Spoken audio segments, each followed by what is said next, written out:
Anda sedang mendengarkan suara profetis dari para nabi, hambanya John Patrice Vanggidai, Penatua Jemaat Future Life Community Kupang. Dengarkanlah dan lakukanlah perintah Tuhan melalui para nabi, maka engkau akan berhasil. Selamat mendengarkan. Baik umat Tuhan, saya ucapkan selamat pagi. Good morning everyone. Shalom, haleluya. Bapak Ibu Saudara kekasih, seperti biasa kita ada perjamuan kudus, tetapi perjamuan kudus bukanlah hal yang biasa. Amen. Saya selalu 2 tahun, 3 tahun belakangan ini saya selalu mencari the mystery of the Holy Communion. Kenapa perjamuan kudus itu dia memakai roti dan anggur? Memang ada ayatnya, tapi saya selalu mencari di balik itu. Simbol itu, saudara kekasih, jauh lebih bermakna dari yang tertulis. Kalau tertulis, aku mengasihi engkau.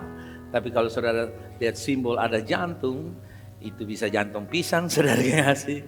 Itu bisa hati, dan itu bisa halaman demi halaman kita bisa tafsirkan. Nah, kenapa Yesus bikin perjamuan kudus memakai roti dan anggur? Bapak Ibu Saudara kekasih, kalau Yesus orang roti, dia akan perjamuan kudus pakai lepanose, dan dia akan pakai tua hopo, saudara kekasih. Kenapa? Karena itu sangat dipahami, saudara kekasih, oleh orang roti atau orang timur, saudara bisa ngerti. Orang Alor pakai kenari, saudara kekasih. Di Timur Tengah, roti itu biasa, ya mereka sudah tahu. Dan anggur itu minuman yang biasa juga, karena itu di dalam pesta-pesta mereka selalu menggunakan anggur. Nah, misteri perjamuan kudus hari ini, saya ambil satu ayat dari Yohanes pasalnya yang ke-6, ayat yang ke-56. Kita baca dengan suara terdengar 2, 3. Barang siapa makan dagingku dan minum darahku, ia tinggal di dalam aku dan aku di dalam dia. Coba saudara ganti barang siapa, saudara ganti dengan orang di sebelah kiri, saudara punya nama. 2, 3. Amen. Ganti dengan orang di sebelah kanan punya nama. 2, 3. Come on. Haleluya. Amen. Amen. Kalau bicara soal makan, tidak ada perwakilan. DPR bisa ada, saudara kekasih. Istri bisa mewakili suami untuk pesta dan sebagainya. Tetapi kalau bicara soal makan itu individual, sangat-sangat individual. Karena itu yang pertama pengertian misterinya adalah kesatuan dengan Kristus. Ketika kita ambil perjamuan kudus, ungkapan aku di dalam engkau dan engkau di dalam aku menunjukkan kesatuan yang erat antara Yesus dan setiap orang percaya. Saya tanya Bapak Ibu, kalau ada banjir yang bawa Yesus atau Yesus yang hentikan banjir? Kalau ada badai yang menguasai Yesus atau Yesus menguasai? Pengertian rohani, kalau kita dalam kesatuan dengan Kristus, badai persoalan apapun dapat kita taklukkan. Yang kedua, Kristus hidup di dalam orang percaya. Yohanes 15 ayat 4 dan 5, salah satu kata di situ Yesus bilang, tinggallah di dalam aku dan aku di dalam kamu. Katakan, Yesus di dalam aku dalam Yesus. Dua telah menjadi satu, amen, manunggal. Dua telah menjadi tunggal. Itu artinya Yesus menginginkan umatnya hidup dalam hubungan yang intim dan berkelanjutan dengan Dia. Bapak Ibu Saudara kekasih, setelah kita bersama dengan Yesus, Yesus dalam kita bisa melihat bahwa hubungan yang kontinu. Dia tidak menginginkan hubungan waktu kita diberkati saja. Amen. Dalam keadaan apapun, Yesus menginginkan hubungan yang baik dengan kita. Ingat, Yesus tidak pernah memutuskan hubungan dengan kita. Kondisi apapun, dia sudah memutuskan bahwa ketika dia tinggal di dalam kita, it's last forever. Kemanunggalan saya dengan Yesus bersifat permanen. Haleluya. Karena itu saudara yang kasih, Jangan biarkan kesatuan kita dengan Kristus ini. Bapak Ibu Saudara bisa bayangkan, Anda bersama dengan orang yang menciptakan langit dan bumi. Bisa bayangkan itu? Anda bersama dengan orang yang menyembuhkan sakit penyakit. Anda bersama dengan orang yang merubah ekonomi yang sangat tidak kurang menjadi sisa 12 bakul.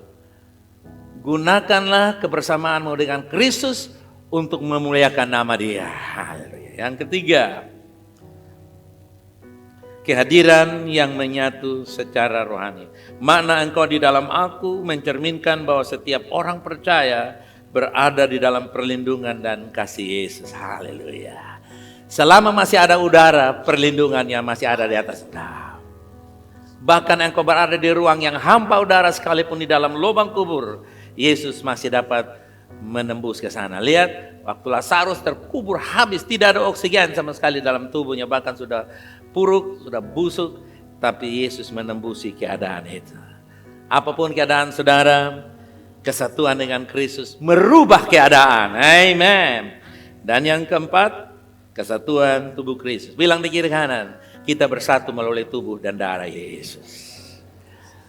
Karena itu saudara yang kasih, orang yang membawa perpecahan dalam gereja, dia tidak pernah berurusan dengan manusia. Orang pikir, biarin kita hancurin gereja itu, biar pendetanya tahu rasa, biar istrinya tahu rasa, biar majelisnya tahu rasa. Seperti apa? Anda sedang menganiaya tubuh Yesus. Mungkin engkau hebat karena engkau punya power, mungkin hebat karena engkau punya uang. Tapi uang, kuasa, dan materi akan hilang darinya. Tapi tubuh Kristus akan tinggal tetap. Itulah sebabnya Paulus bilang, siapa yang membinasakan tubuh Kristus, dia akan dibinasakan.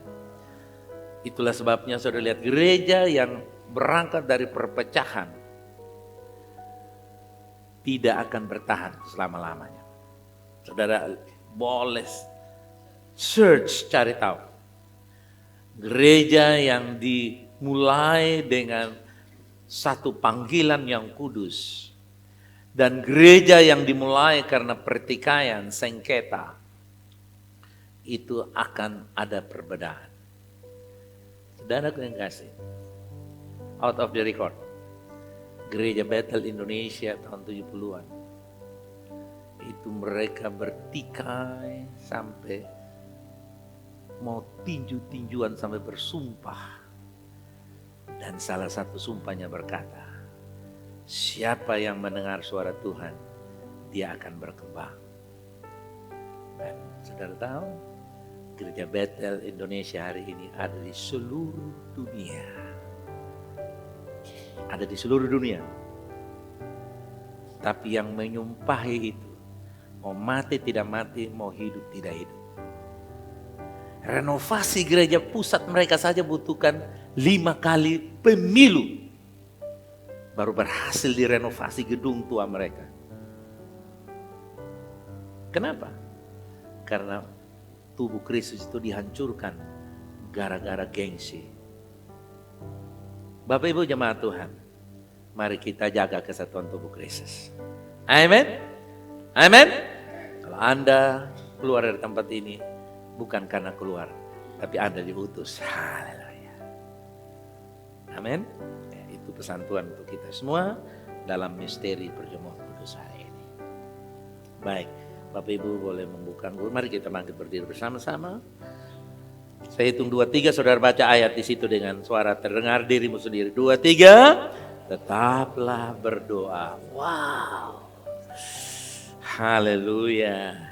Ayat saya ini pendek sekali, tetaplah berdoa. Baik umat Tuhan, buka rotinya, angkat sedikit di atas bawah saudara. Mari deklarasi, katakan saya percaya misteri perjamuan kudus yang baru disampaikan oleh hamba-Mu. Saya terima dalam nama Yesus, saya ambil bagian dalam tubuh Yesus. Tubuh Yesus yang tidak pernah mati, tidak pernah sakit. Demikian tubuh saya dalam nama Yesus. Makan dan alami kuasa tubuh Kristus. Silakan angkat anggur di atas bahu saudara. Katakan saya menerima darah Yesus yang adalah darah kehidupan tanpa penyakit. Sehat, emosional, jiwa saya, roh saya, tubuh saya. Karena kuasa dari Yesus. Darah sang pemenang mengalir dalam diri saya. Saya lebih dari pemenang oleh darah Yesus dalam keadaan apapun. Minumlah. Haleluya. Berterima kasih saat ini. Terima kasih buat tubuh Kristus yang Tuhan izinkan kita ada di tengah-tengah. Terima kasih Tuhan buat saudara seiman. Terima kasih buat pemimpin-pemimpin dalam jemaat. Terima kasih buat pemurid-pemurid yang memuridkan kami. Terima kasih buat orang-orang yang pernah mewartakan Injil kepada kami. Terima kasih Bapak untuk pendoa-pendoa yang luar biasa. Terima kasih untuk pemberi-pemberi yang luar biasa. Terima kasih buat pemuji-pemuji yang luar biasa. Terima kasih buat semua karunia talenta dalam tubuh Kristus. Haleluya. Terima kasih Bapa, kami mengucap syukur untuk kuasa misteri dari perjamuan kudus. Semua yang percaya katakan amin.